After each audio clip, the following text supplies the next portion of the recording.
Coming to you live from downtown Detroit, this is Benzinga's PreMarket Prep with your host, Joel Elconin. This is a volatile puppy here, isn't it? And Dennis Dick. I'm bidding a penny. I will buy the stock for a penny. With everything you need to start your trading day.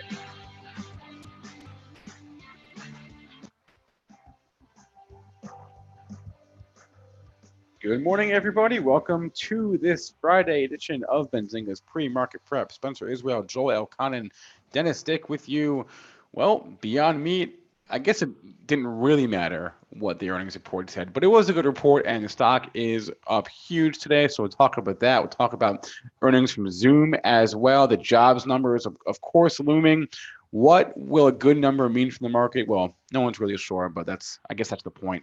CZR and Barnes & Noble both involved in some M&A talks this morning, so we'll walk through the trading action in those two stocks. We'll take your questions from our chat rooms, and our guest today, Ian Weiner, advisor at Drexel Hamilton. He will join the show at 8:35. Joel, what is the word in the overnight session? Nicely in the green by 7 3/4 handles at 28.53.50. Trading just above the high from yesterday. Pre-market high, 56.75. Not much there on the upside. A big number, forget about 58.50. Let's see if we can get up to the March 22nd high of 28.69.50. On a pullback here, maybe we do get a pullback off the jobs number here. I'd expect to find some support here at mid-range in the SPOOs, and that comes in at, oh boy, that's way down at 28.42. It's got a ways, no, not 28.42. What am I talking about here? 28.47. There's your support mid-range. Crude back over $53, 53.12 up 53 cents. Silver hanging up there near 12.50, but down 280 at 13.39.90. Silver flat 14.91. Bitcoin coming back at 8,000, up 290 at $7,945. Triple D, did you get your options trade off in Beyond Meat? No. No, and here's how it went down. So I talked yesterday. I said those options were too cheap on Beyond Meat. I don't know what the market makers were doing, but it was at the 105 call. Was trading right before the close, just over $4. It got down to 380, and it was actually closer to 5. But then Beyond Meat really tanked into the print, so you actually could have picked up those options closer to 4. I don't know where they ended up going off the board, but it was around $4 is where it was offered. Anyways, I'm not sure it traded, and I was going to buy the option just because I'm like, you know what? I think this thing goes up on this print. Yeah, sure. Fundamentally, nothing makes sense, and that's the way this market works. But I'm like, they say anything okay. This story is still completely intact. And so I'm going to buy it. And then I look, I can't get a locate. I can't get a locate in 3 different places. So I don't know if all the traders just used up all the locates, but if I'm going to buy a call option, I definitely want to be able to short the stock against it. I've talked about that strategy multiple times on the show. Meaning if it gets up enough, I want to be able to lock in the profits. I was like, I cannot believe I cannot get a locate here. This morning, probably no problem. But into the print, they were just, let me just go see if I can. Into that print, it got tight. The inventory got tight. So, and that's another thing too. I don't know. I'm just trying it this morning and see if I can get a locate. No, actually, I'm no good here either. Let me know. I've been able to get beyond. I've shorted Beyond Meat. I've been able to get locates. Just for whatever reason, couldn't get it at 355 yesterday. So I'm like, okay, well, I can't do it. So disappointed because obviously I see the stock pop 20 points, and I actually had it in my head. I talked to my one trader at Bright Trading. I was like, I think this thing could go to 120 on the print. And if $4 option, it'd make some pretty good money. So hindsight's 2020. I guess you should have just bought the option, and you hopefully can obviously sell your option later on. But because I couldn't find the locate short stock against it to be able to lock in the profits after hours, I didn't do the trade. So very disappointed. I called it. Didn't make any money. Hey, Dennis, I know we've gone over this term before, but we always like to be educational here. What do you mean by locate? The locate allows you to short the stock. If you can't get a locate, you can't short the stock. So every stock, at least, and a lot of stocks are easy to borrow. Your retail broker has an inventory, so they'll just give it to you. If they don't have it in inventory, they got to go outside and find a locate. Can't locate, can't short if you don't have any inventory within your broker or you don't have a locate. So if you have inventory in your broker, typically they will just allow you to short it. You don't see any of the stuff going behind the scenes. There has to be somebody to borrow the stock from. If they can't borrow the stock from somebody, you cannot short it. That's how it works. Just the mechanics behind it is we borrow the stock from another person that owns it long, and then you're allowed to sell it because obviously you're selling something you don't own, so they got to borrow it from somebody. That's how the mechanics works behind it. So anyways, could not get located, so I did not do the trade. But like I said, I've shorted Beyond Meat before, so this isn't like, it's not a stock that hasn't been able to be located, but I guess every trader was just hoarding them all into the print. Yeah. And how do you know if they have it? Well, you go to short it and it'll say, oh, no inventory, you need a locate. Go get a locate, give us a locate code, depending on your broker. I don't know, a lot of retail brokers won't do that, but at Bright, we're going to need a locate code. If they don't have any internal inventory, you don't have a locate code for it, you can't short it. That's all there is to it. And the rate too, are the other thing that factor in the shorting. Yeah, but one overnight, okay, it's 90%, but I'm holding this overnight, so I'm not really concerned that I'm going to pay a dime or 15 cents to do the trade. That's not my concern. I mean, if I was holding this for a prolonged period of time, for sure, it becomes cost prohibitive. But into the print, I don't care about the borrow rate is 90%. I don't care. I mean, I'm just doing it for one day.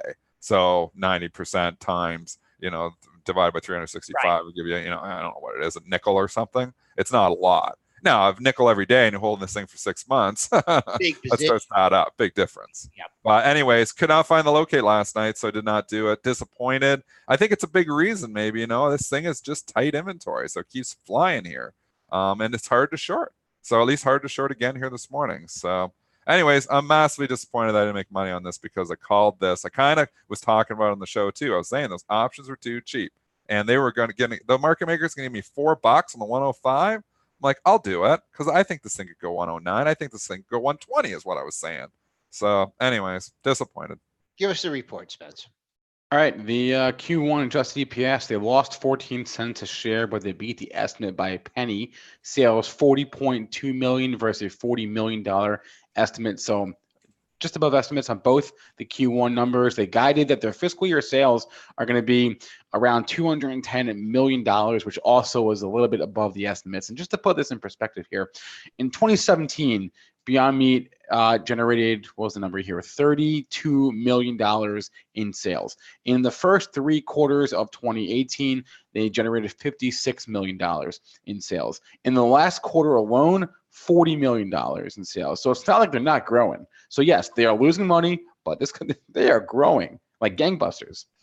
They're growing. Are they ever going to grow into this valuation? Probably not. When the story ends, this thing is going to get ugly, but the story is still very much intact. I mean, fundamentals, who cares about fundamentals when the story is intact? And it's telling you the story is still intact. It's up 23 points. The report wasn't even that great. It got hit on the initial report, but you know what? It's just people. Anybody who's short this thing is getting just railed in it. But it's not just that. It's just when stocks come out, they're disconnected from fundamentals a lot of times. If it's got a good story, fundamentals take a backseat. This has a great story still. Everybody's still talking about this thing. Have you tried those Beyond Meat burgers? They're pretty good. I'm still hearing people talk about it. So the buzz is still there. So there's no reason to be short when the buzz is still there. When the buzz ends, that's when you want to be short something like this. But right now, this buzz is not even close to ending, in my opinion. I don't know where it's going, but at 99 last night, the market maker was going to give me $4 on the 105. They were going to sell that for $4. Seemed too cheap to me, and that market maker is being punished for it. 129.81 is your pre-market high. We've leaked $6 off that, so that's a good level. I use it right around 130, nice area. Longer it takes to get up to that area, I'd expect to see some kind of profit taking today, but up 25% here at 124 even. Keeping an eye on pre-market high 129.81. Zoom had the nice setup too. Consolidation station ahead of the report. If they were going to say anything, okay, it was probably going to pop. It's getting back. I still think, I've said it, I think Zoom's going $100 eventually. It's got a big level to challenge here. Give us the numbers. Joel, break down those technicals. Yeah, they said something okay. 3-cent EPS versus a 0-cent estimate. Sales of 121, just under $122 million versus $111 million estimate. So beats on both Q1 numbers. The Q2 EPS guidance beat by a couple cents. The Q2 sales guidance higher by $7 million or so. Fiscal year guidance also good. Zooming. Yep, it's Zoom. We're using it right now. I like Zoom. Don't you like Zoom, Spencer? You know what? This is way better than Skype. Well, I'll just say, day better than Skype. I'll just say, if the stock starts to get in trouble, we can just up our subscription.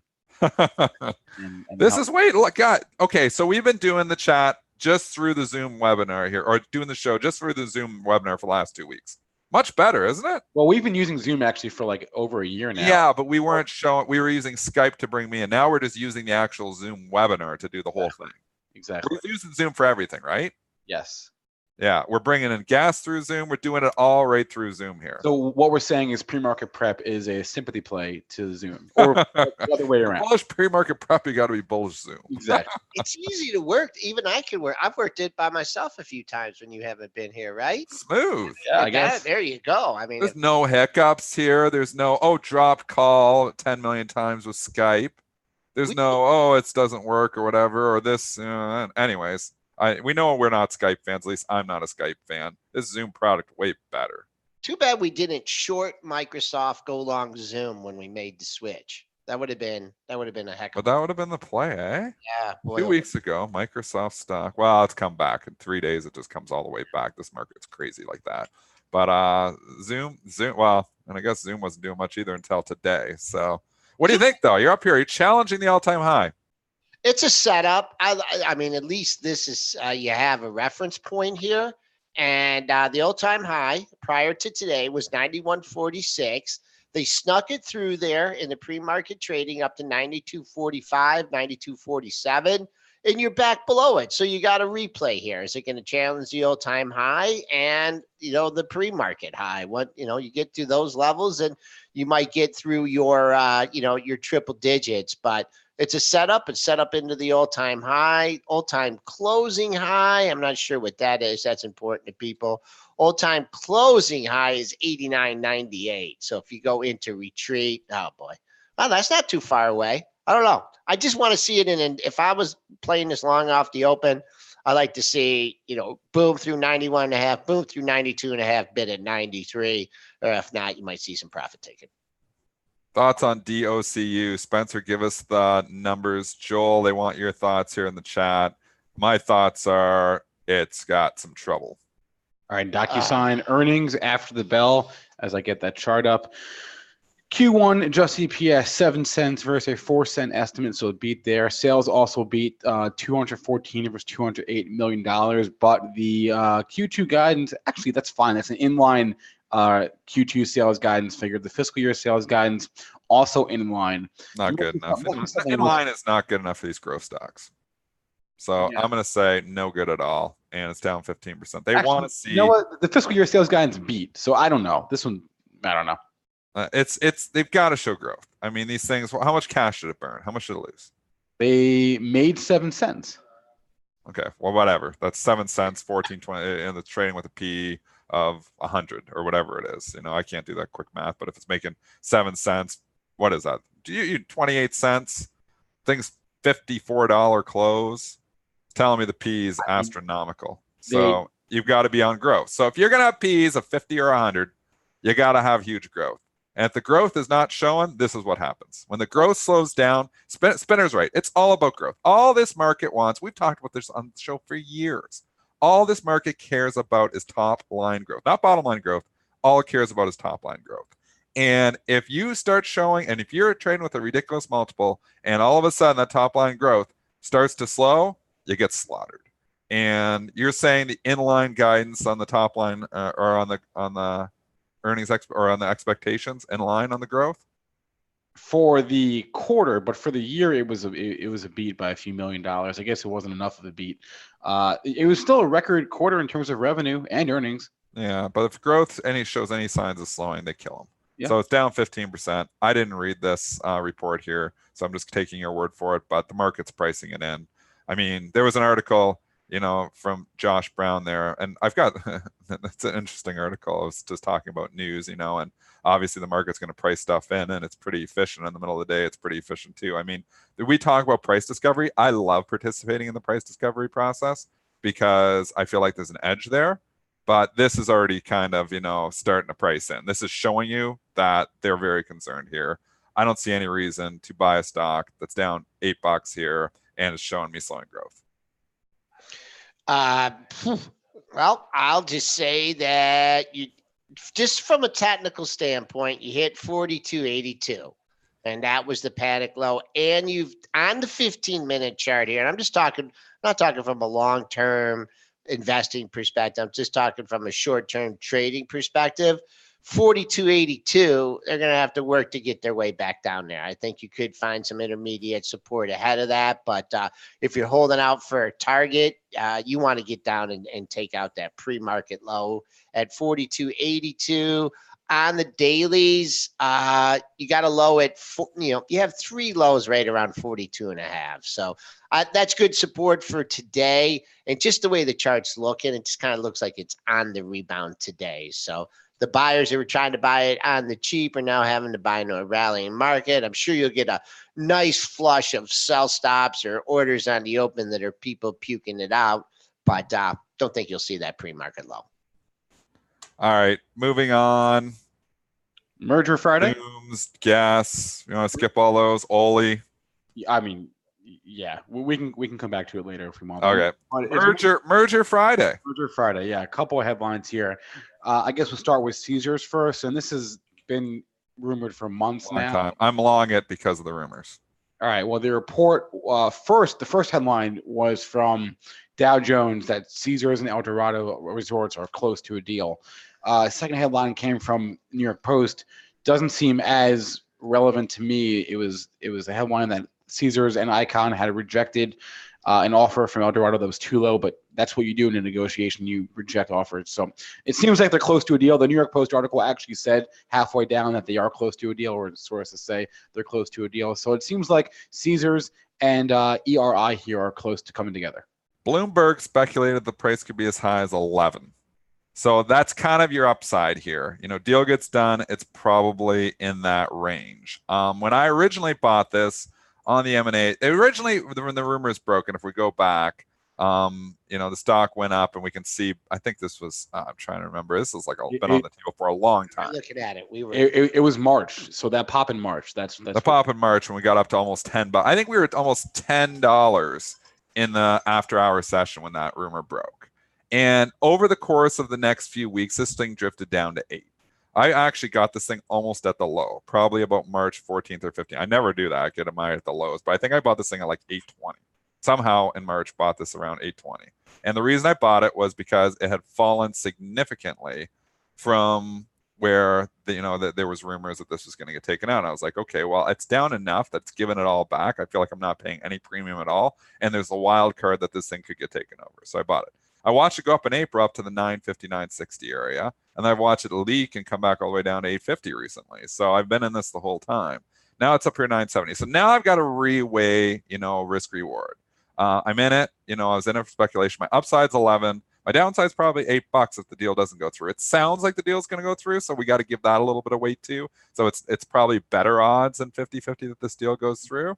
So you start thinking, you get up near 10, maybe the risk reward starts to get attractive. So we'll see. I haven't decided what I'm doing with this yet, but if it pops up into the 10 handle, I might lighten up. Okay. You did get near there in pre-market trading. You did get up to 990. So there's your level. And what you're looking at from the risk reward ratio is if they don't strike a deal here, boom, it's back up at $8.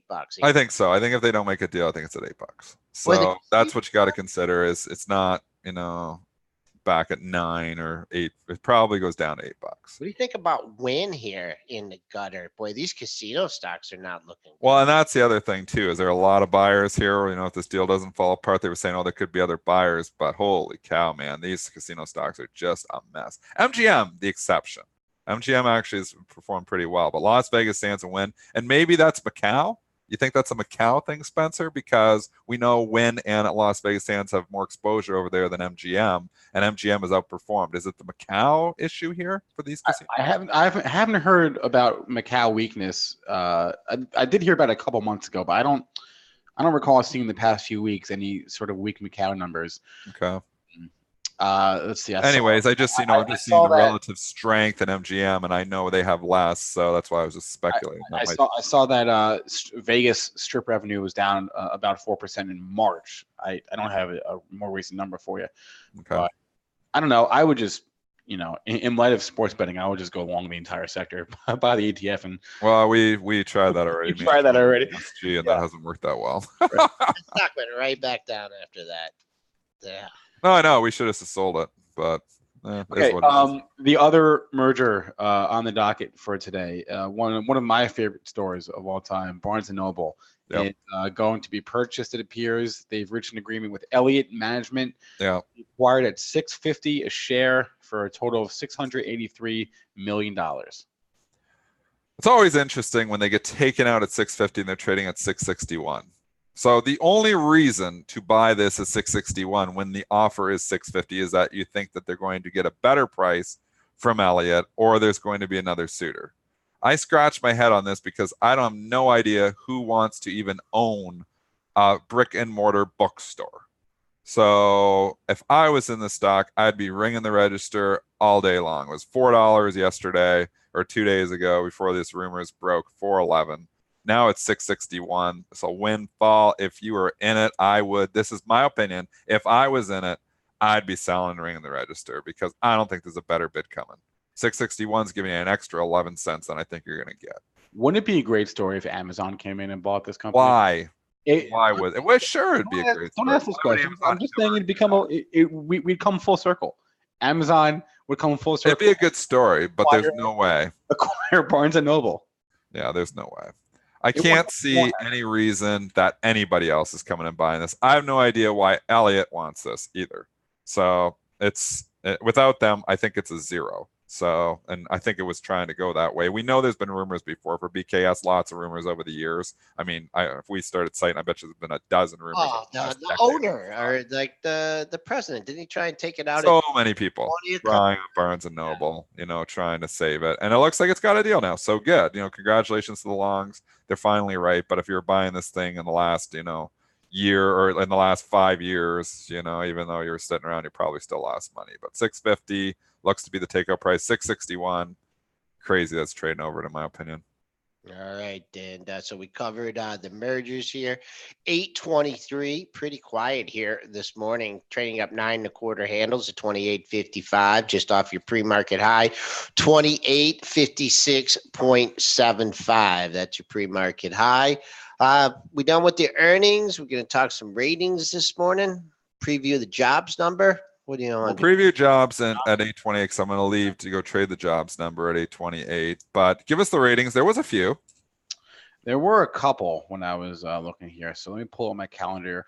I saw JetBlue catch an upgrade on Vertical Research to buy Glue Mobile with an upgrade at Wedbush to outperform GLUU. Schlumberger, Steve Nicholas is upgrading them to buy and putting a $50 price target on it. Interesting call. And then I heard, let me see, there's one more, Chipotle, I think. I think Baird added Chipotle to its fresh pick list, no pun intended, and set an $800 price target on Chipotle.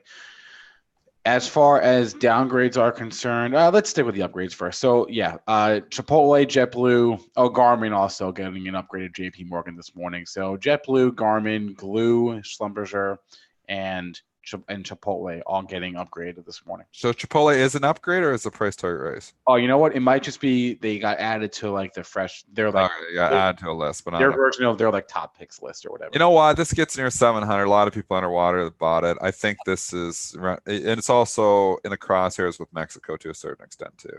So if the Mexico things start getting ugly, this could actually start hitting too. I am actually a fader of this fresh picks list. I think Chipotle and get near 700. I think you got some resistance coming, and there's some wild cards which could have some problems from Mexico. We saw it get hit a few days ago on the Mexican stuff. So I am not a fan of Chipotle at these prices. Fills a gap at 704.52. That's what gap down day from May 22nd when it went from 705 to 667. I'm not sure if that was market related or a downgrade, but actually there was a pair of lows before it broke. No, just one low. So call 704.62. Good resistance filling the gap. And let's take a look at Garmin, GRMN. And it needs a little kickstart here. Sell off, I think that was earnings induced, found a nice bottom here. So if you're looking at this from a swing trade perspective, really good support down at 76. So if you're picking it up here at 78 and change, you got an area to lean on. This is a Ivan Feinseth favorite here. So don't mind this here coming out, rounding bottom. Got some potential on the upside. What else was there? Glue. Yeah, Glue Mobile. One we don't talk about it a lot, but was on the run. I owned this in my portfolio for a long time. I sold it. It's come back down. That it's actually, I believe, below where I've sold it. So I'm interested again. This has been in a free fall. I don't know what they've done wrong here, but this stock, and I traded, actually, I did this right. I traded Glue in for Zynga, and Zynga's been hot as hell. I'm trying to figure out if I'm going to come back into the Glue Mobile or not. I think it gets down in the 6s. I'm interested, though. I don't know if I'm coming in here. It's been such a free fall. It needed an upgrade, so this could help. But obviously, there's issues here because this thing's went from 11 to 7 in like a month. Oh, boy. Man, it is an ugly chart. You think the whole gaming thing, they finally realized this is a gaming stock, and this, well, it's always been a gaming stock. Well, always, but the sectors just rolled over. Activision, those stocks got hit. So maybe it separated itself for a little bit, but maybe now it's just joining the rest of the sector here. Up, lower the move yesterday. No down move here, trading up 39 cents.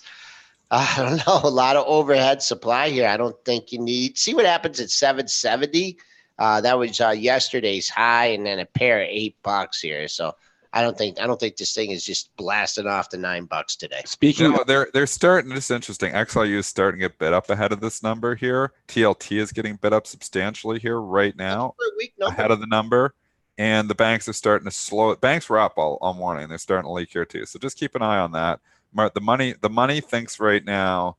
The money is banking that this is good for the bonds, and this is obviously bad for the banks. I mean, I bet you unemployment's going to be there's going to be 5.5%, and we're going to have to cut rate. Yeah, it's just that's it. I mean, we're in a full blown recession, right? We're cutting rates forever. We're going to chop up. I'm going to tell you that it's going to be choppy in this report. I've canceled all my orders. I'm not having orders out there ahead of this report because this could be a choppy one. So, right. And I'm going to trade it here right now. So, Brentster, whoever, Spencer, you want to preview it? I will leave you for a few minutes. Here's what we're looking for: 175,000 jobs and unemployment staying at 3.6%. Bloomberg, I think, summarized this report nicely, or at least the anticipation of the report. No one can quite agree on what a good or bad report would mean. Bloomberg says good may be good, or good may be bad. Wall Street is decidedly undecided. So, in light of that ADP report we got a couple of days ago, 26,000 jobs added. I don't know, man. I don't know. But 175 is the number on the non-farm, and 3.6% is the unemployment rate we are looking for. Those are the two key figures. I mean, they got it right. I mean, because if a weak number, rates are going down, well, that's good. But a weak number is like, we going into a recession. So it's going to be tough. I mean, tariffs and employment. So we'll just keep an eye on the SPOOs. They'll be the tell here, trading up 7 handles here at 28.52.75. Let's not get too faked out. If we do take out that pre-market high, 56.75, got a high just back on May 23rd. We're up at 58.50. And then really opens up on the upside. If you're really looking for, to sell a pop here, not much in the 28.60 handle. 28.69.50 was your May 22nd high. What do we got, Spencer? Numbers are out. Brent saying it's a bad number, but I'm waiting for it. But bad numbers are good. Bad numbers are good. Bad could be good. Wait, I'm sorry. Hold that thought. 75,000 jobs added. Holy moly. Yeah, unemployment stayed the same, 3.6%. 75,000 jobs added last month versus the 175 number that we were. So I guess the ADP was not out to lunch. Okay. No. Once you know it. Yeah. All right. Well, you've got where were we? God, I wish I would have kept the eye on the price right at 8:30, but you did have a slight dip there. And where did we get to here? I was talking about mid-range on the session at 28.4750. But I guess I'm not the only one that can read the chart here because buyers stepped up at 28.4850. So that's what I'm going to keep an eye on here. I'm going to say that little low that we had, I think we'll be all fine and dandy to the upside if we can hold that mid-range on the session, 28.4750. If not, looking for some downside. I don't know about taking out that pre-market low of 28.38, but we're leaking. And we'll see what happens. I don't see the bank stocks. Bank America now is in the red by 21 cents here at 27.67. Real quick, see if I can find an area of support in Bank of America. I don't know about support, but I'll tell you, there is a wall here at 28 bucks if it gets near there. Your last three sessions high right at 28. On the downside, if you're looking to pick it up on the cheap, I see a pair of lows, the recent lows of the move at 26.40 and 26.48. That's a long ways away. Banks are all down. JP Morgan, Yeah. Citi, they're You know, all the down. bank, I looked at the Goldman Sachs chart and man, it did get a pop over the last few days. That's holding steady. Oh boy, nice level in Goldman Sachs for you Goldman Sachs traders. That would be, I guess it's a higher price stock. It doesn't look as nice on my charts. 190 though, we're trading right there. Yesterday's high, 190.74. Let's take a look at the TLT. TLT broke out and had a pause for a couple days. Now up 78 cents. Who would have thunk it? The TLT. Is it getting back near all-time high? Let me see what the all-time. Oh, no, we're still a ways away. All-time high in the TLT is 143.62. So we're still a little ways away from that. Not a lot of resistance here in the TLT, but that's what the trend has been in the, is that the lower rates. So here we are, 28.51 even. I'm going to go, let me go on my 15-minute here, and I just want to see on the print. Right before the print, we were trading at 28.5450. So there are your parameters, folks. On the downside, holding 28.4850, good to go north. And 28.5450, that was your print right before the report. I see some chop here, but I don't know. I mean, we'll bring Dennis here in after the guest and see what he's seeing out there. That's the banks. Banks got whacked on it hard. We speculate. I speculated this at 8:28, 2 minutes before. I said TLT is no pun intended, is banking that. We're going to see some weakness in the banks here, and TLT was starting to take off ahead of the report, and the banks were actually just trading, trying to hold on to green, and then they just turned around and just fell hard on that. Bank America fell over 1% on this number. Citigroup is down 90 cents right now. I think that's an overshoot, 65.57. It's already bid 65.60, so somebody just got too excited. But, all the banks went red. So that's really ground zero is utilities higher, XLU, obviously stocks that are, looking at the yield plays are higher, banks are lower. Can this market really we've had a nice bounce off the lows, but wouldn't you like to see the financial? I mean, obviously with rates going down, the financials are not going to participate, but someone else is really going to have to pick up the slack here because the financials are not participating at all. But I mean, they're not blowing this thing higher here. So I think there's a little bit more of a chance on the leak here, but SPOOs are still up 350 at 28.49.50. Dennis, anything else? Imbalances, people still playing? Let's go grab Ian. Okay. All right, go get him. All right, today's guest, Ian Weiner. He is an advisor at Drexel Hamilton, a longtime friend of the program. I'm going to bring Ian on right about now. Ian, are you with us this morning? Oh, Ian, you're with us. Hey, how are you? Good. How's it going? Good. Have you seen this jobs number that just came out? I did. I was listening to you guys talk about it. I guess I could ask 10 people and get 10 different answers, but I'll ask you nonetheless. It was a weak number. What the hell does that mean? I just think it means that the Fed is now even a bigger part of the conversation than it was yesterday and the day before. And I think it's clear that you've just basically reinforced kind of what's going on, which is that you have the central banks on one side and our trade policy on the other.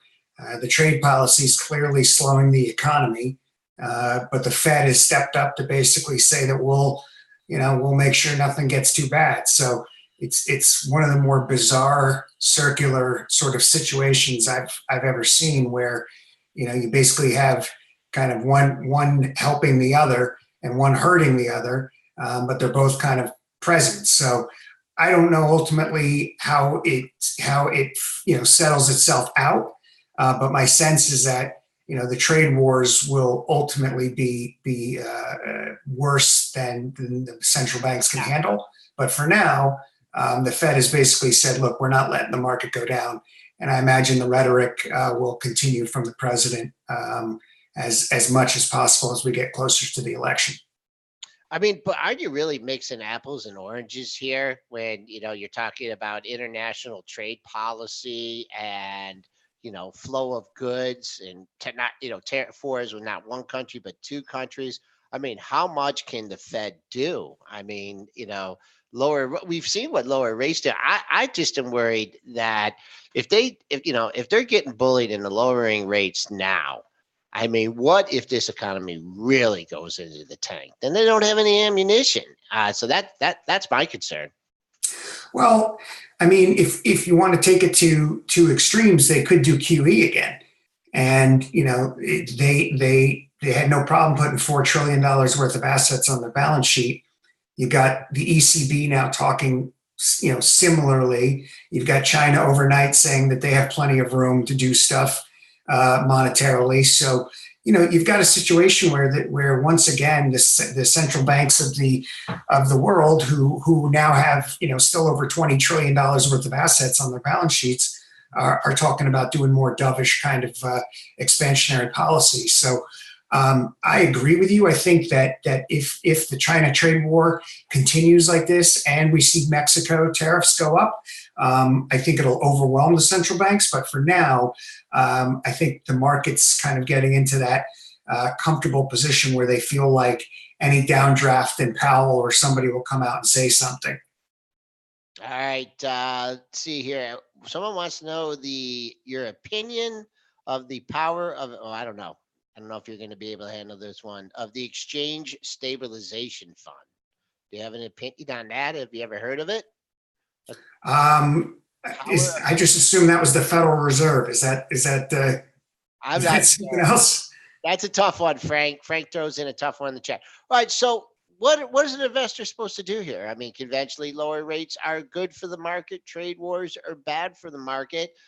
We had a nice rebound off the low. We sniffed all-time highs, got election a little bit over a year.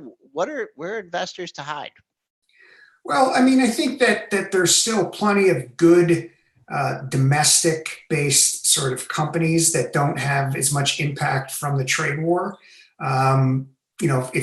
With growth, which sort of Netflix, I think, fits that description. I also happen to think Amazon. I don't think Amazon's as much of an antitrust threat as Google or Facebook. So I think there are companies out there that, even in an economy that's slowing, can grow through that. And we saw that in the last recession as well. So, I think Netflix to me is probably my top pick, simply because they're way ahead of the rest of the competition. They have no antitrust threat, and they're really not affected by these tariffs. So that's probably where I want to be. Something more conservative, probably a Microsoft. But I do think tech is where you want to be in general still, even with all the noise that's going on out there, because you're going to need growth in an environment where you're adding 75,000 jobs now, and rates just seem to continue to go lower. What about, the banking sector here? Obviously, lower rates are bad for the market. These banking stocks are not looking good on the charts here. Is it possible for the market just to bolt right back up to all-time highs without getting at least stabilization or something out of the financial sector? It's possible, but you really need to see, I think, crude rally some more. I think you need to see the energy complex and basically, a lot of the material companies rally. But I think it'll be tough because now you've taken a lot of the big cap tech and sort of put a lid on their multiple with the antitrust stuff. So, it's going to be hard. I don't see the bull case in banks. Yes, rates are one headwind. Trading volumes are another headwind. Lack of volatility. And you just had an enormous IPO season. So, I'm not sure how much more is left after all these big companies have gone public already. So I don't see I wouldn't be investing in the bank section or the brokerage businesses right now. Spice has a question about Netflix and having no competition. Seems like there's some competition out there for Netflix. What did you mean when by that statement? Well, I just meant they're ahead of the competition. Ahead of the competition. They are, they have a lot of competition and they're spending a lot of money as a result. But I do think that any threats from Disney or Apple are way overstated. And I think that, when you look at tech companies that still have the potential to raise price and add subs, and not have the threats that a lot of these other tech companies have coming at them right now, it seems like a logical place to invest. But Ian, do you feel like Netflix, just to some extent, their growth is already priced in? Well, sure. It depends on, yes, you could say that about a lot of companies that the growth is priced in, but in an environment where rates are coming down, that growth, will you'll get more of a premium in that growth. And while it's not what it was, they are still growing at a decent clip. And I think that there's still room for them to raise their margins as well as they gain more scale and as they're able to raise price overseas, et cetera. Ian, we've been talking a lot this morning and really the past few weeks about stories and stocks that have stories now, and they're going to run until the story ends, regardless of the fundamentals. Beyond Me being the example this morning, is this something that you pay attention to or use at all in your just analysis of the market? Is if a stock has a story, then kind of throw everything else out the window. Throw out the technicals, throw out the fundamentals. It doesn't really matter if it has a story. Is that would you agree with that? In a bull market, yes, because stocks like Beyond Meat, if you're an investor in this, a growth investor, well, you can just make up numbers out 3, 4, 5 years, and how can anybody prove you wrong? You can say, well, look at all the meat, the total addressable market. Whenever you hear that expression TAM, you know that it's one of these stories that's going to be hard to short because people are just going to make up stuff. They said the same thing about, I don't know if you remember the stock Cree. The TAM was every light on the planet was going to be fixed by LEDs. And, I remember being short that stock, and it's very hard to fight it because you can't prove these growth guys wrong. And it's such a small float that it's very hard to fight. Now, what I would say to your viewers is that whenever you see a very crowded short, those guys are usually right. It takes time and there's usually a lot of pain involved, but very rarely have I seen a stock that has an incredibly high short interest not get whacked at some point over the next few years. But it's just a question of who has the staying power to ride out moves like you see in Beyond Meat. But, GoPro did the same thing out of the gates, and you see what happened to that. What about the gold market here? Lower rates, slowing economy, so no inflation. Gold rallies $70 and a little over the week here. Is that a place for investors to hide if gold finally going to catch a bid here?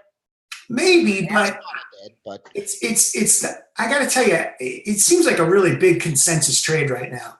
I mean, it seems like everybody's talking about wanting to own gold, even people who don't traffic in that environment usually. So I think the moves happened. So I wouldn't be too excited about buying gold after this move. And I think that that's the kind of thing that if you get any sort of whiff of a rally, people may step back a little bit from that. All right, Ian, put on the crystal ball here. Next Fed meeting, what happens? Rate cut. All right.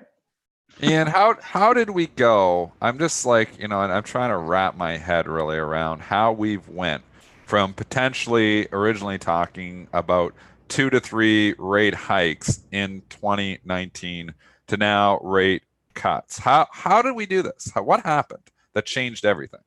Well, I think two things. One, the trade war got worse. Marketably worse from the beginning of the year, and you just opened a new front. And two, back in, I don't know, maybe it was late January or early February when the Fed did that huge about face. Yeah. I think the Fed lost its independence. I think the Fed was bullied into reversing its policies. It might have been over Twitter. It might have just been kind of the noise that was out there. But I think that about face triggered a new way of looking at the Federal Reserve, that it's not the independent institution we thought, and in some ways is there to protect the stock market. And so I think that's what happened. We went from a situation where the Fed was looking at the economy growing and felt like there was potentially inflation to, wait a second, we're being browbeaten every day that we're the ones keeping the market from rallying, and if this market dips at all, we better get out there and support it. And so I think those are the two things that changed. how does that make you feel? I mean, just overall. I mean, here you are, a guy that's been in the markets for a long time. You get away from it. You like to follow fundamental analysis here, and I mean, don't fight the tape, right? The market's going up. The Fed's defending it. We're actually get a China deal. So just close your eyes and buy. Well, I mean, I think that with this situation, I think, it's just, you just have to have a third. I have a third 25% in equities. So I'm not fully invested by any shot here. But I don't see a situation where the market gets killed. It's just hard to, the central banks are going to be there, and they've said it. I mean, look, you had one little dip over the last, week, and you have everybody out there from the Federal Reserve Board telegraphing that they have plenty of room to make things work. So, the only way that the market really gets killed, in my opinion, is that if the trade war continues to get worse, and by worse, I mean we go over 10% tariffs with Mexico, and the Chinese situation does not improve in the next month. And if those two things happen, then I think that the S&P is going to be down significantly. And remember, you're going to have a bid in this market as we get closer to this G20. I mean, there's a lot of expectations that at that meeting somehow there's going to be this magical solution between China and the U.S. So I just think with the Fed and with that, you're more likely to go to new highs than you are to just get whacked. And just real quick, tell us about your book. I think you have an event coming up here. You sent me a copy that I'll be reading on my next vacation. Tell us what you got coming up. So on Tuesday, I published my book, Ubiquitous Relativity. It's a philosophy that I sort of crystallized over the last few years about how to connect better with other people by pausing on judgment. And it was sort of the impetus behind me leaving the business. I wanted to go out and expand my comfort zone and connect with more people. And so we had a launch on Tuesday, and we're working on putting together some more stops along the way. But there is a section in there on business and the markets, and how the philosophy can apply to that because of all the consensus trades and bubbles we find ourselves in, because we don't stop to ask ourselves, why is this happening? Or what do I not know?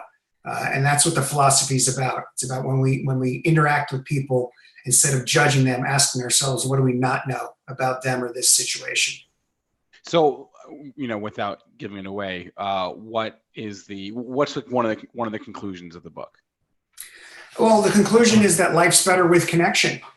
And the conclusion is that if I can pause on one judgment a day for a split second, imagine if everybody on the planet could do it.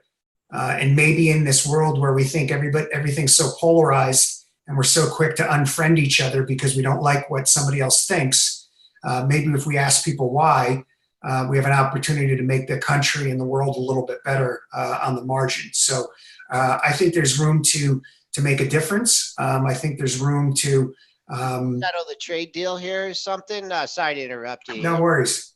We just what happened, Brent? We just settled China. All right, Spencer. Yeah. Well, I don't want to live in a world where I have to be less judgmental, but apparently that's the solution. So Ian Weiner, longtime veteran of Wall Street advisor, Drexel Hamilton. Ian, thank you so much for the time today, and have a good weekend. Thanks for having me, guys. All right. Yeah, Joel, you mentioned the pop here that we just saw. I'm not seeing any headlines, but I was kind of listening to Ian talk. So yeah, no, I don't know. That was a big old pop there, just like whoo, someone came and swept it out. But it was funny because he was just talking like, how can you be bearish here with the Fed having the markets back and eventually a trade deal? I don't know if there was a tweet. Is it this headline that the U.S. has given some China products more time to avoid a tariff hike? That's from Bloomberg.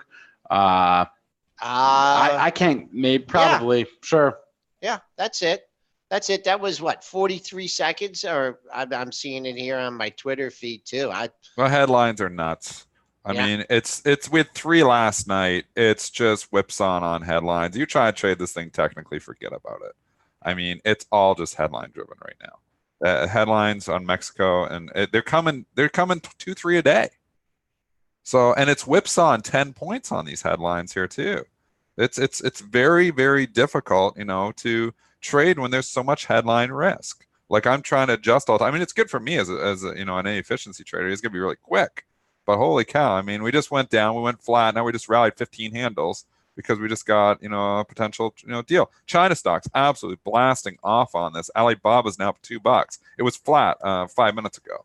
EEM, you can look at that, up 0.78%, FXI up 0.92%. So you can see right there, China taking off on, rumors that, or whatever that headline you just said was.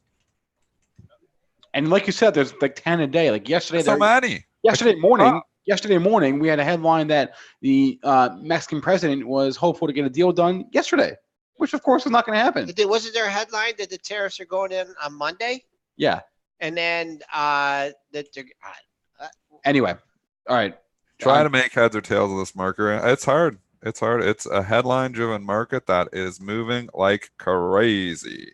Okay, so we talked about Glue Mobile earlier, and I wanted to mention before I forgot, if you're a headline driven trader, keep those stocks, those video game stocks on your radar over the weekend and next week. E3, which is the biggest event of the year in the video game space, starts on Tuesday, but there are some events over the weekend. Google has their event today, and Microsoft has their event, I believe, Sunday, one day over the weekend.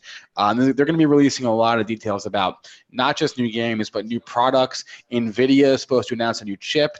Some details about Google's new cloud gaming service, which is basically the future of the industry. Those leaked yesterday, and like I said, their events today. So keep your eye on the headlines. If you're a headline trader and you want to, and these stocks, these Activisions, EAs, even Google, Microsoft, the bigger names, they'll be in the news for the next 6 days. So keep that on your radar if you're going to be, if that's your thing.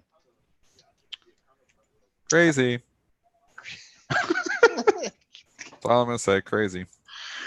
Yeah, that spike was to 28.61 in a quarter. Now we're coming back down, and we don't know what to do. We're just getting driven by headlines. The algos are just all over the headlines, and they are driving us so quickly.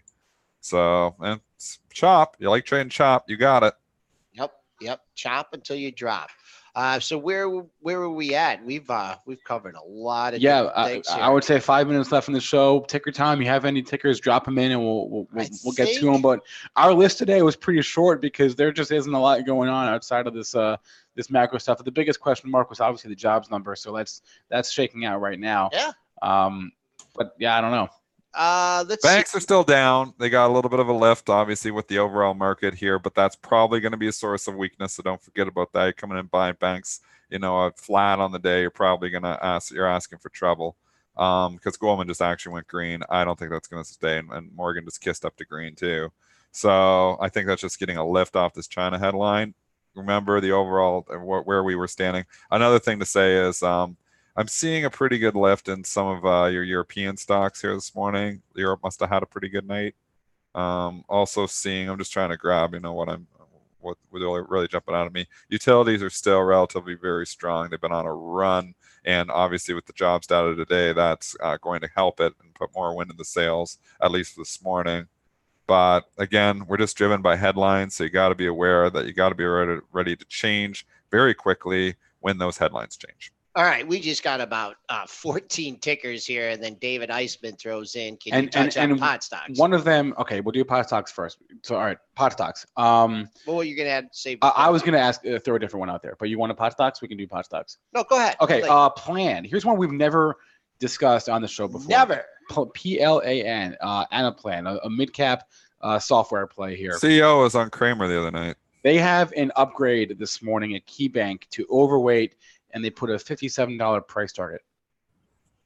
I don't know anything about the company. It's a smaller float, though, and when they go on Mad Money, sometimes they get some life. A couple days ago, this went on Mad Money, so I think that's, the catalyst is why this thing continues to break out. Maybe there's a story here. I don't know the story, but stocks making new all-time highs. I never want to be short them. Nope, and I'll just say you got up to 49.40 is your pre-market high. You backed about $1.60 off that all-time high made yesterday, all-time closing high from yesterday, 47.38. Use that as support. Let's see here. Plan we covered. CLDR. Just someone asked about that. I mean, I just don't think there's any reason to be a hero in this yet. Got under $5, found support at $4.95 yesterday. Big volume day. Best case scenario is the buyers congregated 5 for 3, 4, 5 days, find some support, and then spark a rally. But a lot of overhead supply in that one. Someone asked about Amazon here, and I'm always not great with these really high-priced stocks. It's got a lift off the lows, but kind of lagging here a little bit, only up 334. So Amazon really not participating in the rally the last couple of days. So that might not be a good sign. Trading up in the pre-market. If you're looking for resistance in this one, your 3-day high or 4-day high comes in at 1766.29. And what else did we get here? I think we already mentioned Garmin. That got the upgrade. That's trying to get off the mat. Rob Hood asked about XLU, and XLU, you just look at the XLU and look at the TLT, and yeah.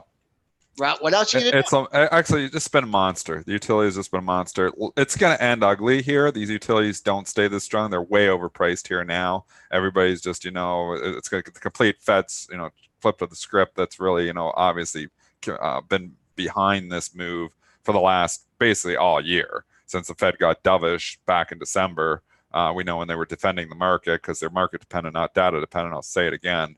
And the XLU has been up basically 10 points since those lows when it got down, or not, 51 to 61 basically now. So, I mean, it's always been, if you're a longer term investor, I think you're paying way too much for utilities here now. As a trader, I mean, they're still hot though. So, as a trader, you ride the trends. As a long term investor, I think you're paying way too much for these utilities. All right, let's just do S&Ps have backed off since we went to 61.25. Wild. Yeah, mid-range now moves up to 28.50, so I'm keeping my bull hat on as long as we hold above 28.50. The Belmont, I'm calling. Oh, almost forgot that. Yeah, how could I fade the Belmont? I'm calling it the what if Belmont, Dennis and crowd. What if maximum security, was not disqualified and he went on to win the Preakness? You could be looking at Triple Crown winner. What if he didn't interfere with the horse that won the Preakness, War of Will? You may be looking at another Triple Crown, but those are all what ifs. So you break down the race, and I'll just get right to it. I'm going with the long shot here. The name of the horse is Everfast. What a great name for a horse, huh? And I like him for two reasons. Some of it's tactical, some of it's sentimental. From the tactical end, he had a nice race in the Preakness. He finished second to War of Will. War of Will, I mean, he's the best pony in there. He did well in the Derby and, of course, won the Preakness. I just wondered if he's a little tired from running in those two races. Everfast is fresh. And then also from the sentimental angle, Luis Saez, he was a jockey on Maximum Security. He was the one that horse did what he did. That was not his intention to move out and cause that interference. He was suspended, got a lot of bad ink, but he's going to get the mount on that horse, and I just think he's out there looking redemption. The horse could be at 10 to 12 to 1. So I'll throw him in there, Perfectos with War Will, and maybe maybe some of the Tappet sired horses, but that's my pick. Kind of disappointing Belmont this year. But you know what people have to look forward in the New York area? Yeah, they have to look forward. Don't worry about the Belmont. Benzinga Trading Summit. Time is running out to get your ticket June 20th at the Sheraton Times Square in New York City. Go to bzprofit.com. Promo code PMP50, all caps. PMP50 will get you half off, including your ticket to the trading room. What do we call it? The trading room. The trading floor. Trading floor. We changed the name on the fly. No one else knows it. No, they don't know that. But the trading floor where Joel and Dennis and Anne-Marie Band and Todd Gordon and Jeremy Newsom and Kenny Glick and many others will be walking through their strategies at length. So again, bzprofit.com, promo code PMP50 for that. Thank you to today's guest, Ian Weiner. Thanks to everyone who joined us in our chats. Please remember, all the information on our show is for informational purposes only, not meant to be investing advice. Joel, you have a final. One more thing. One of the people speaking at the event, Whitney Tilson. Yes. We're going to try and get him on next week. And I think it may be Monday. So it'll be fun to talk to Whitney. Well, that to look forward to. In the meantime, everyone have a good rest of your day. Have a good weekend, and we will see you on